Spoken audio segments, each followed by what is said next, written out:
দেশের অন্যতম জনপ্রিয় নায়িকা শাবনূরের ৪৩তম জন্মদিন আজ।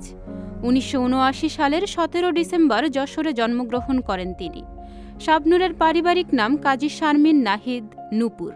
পরে চলচ্চিত্রে শাবনূর নামে পরিচিতি পান। গত শতকের ৯০ দশকের চলচ্চিত্রে যাত্রা শুরু করেন শাবনূর। ১৯৯৩ সালে প্রয়াত প্রখ্যাত পরিচালক এহতেশামের চাঁদনি রাতে চলচ্চিত্রের মাধ্যমে বড় পর্দায় অভিষেক তার। ১৯৯৪ সালে জহিরুল হকের তুমি আমার চলচ্চিত্রে সালমান শাহর বিপরীতে প্রথম অভিনয় করেন শাবনূর। এই চলচ্চিত্রটির পর আর পেছনে ফিরে তাকাতে হয়নি এই অভিনেত্রীকে। একের পর এক সুপারহিট চলচ্চিত্র উপহার দিয়েছেন এই নায়িকা। সালমান শাহর ২৭টি চলচ্চিত্রের মধ্যে ১৪টিতে জুটি বেঁধে অভিনয় করেন শাবনূর। তাদের জুটি ঢাকাই চলচ্চিত্রে অন্যতম সফল জুটি।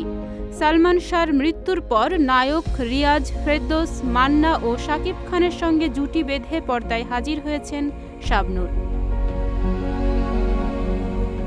২০১২ সালের ২৮ ডিসেম্বর ব্যবসায়ী অনিক মাহমুদ হৃদয়ের সঙ্গে ঘর বাঁধেন শাবনূর। তবে গত বছর ২৬ জানুয়ারি তাদের বিচ্ছেদ হয়।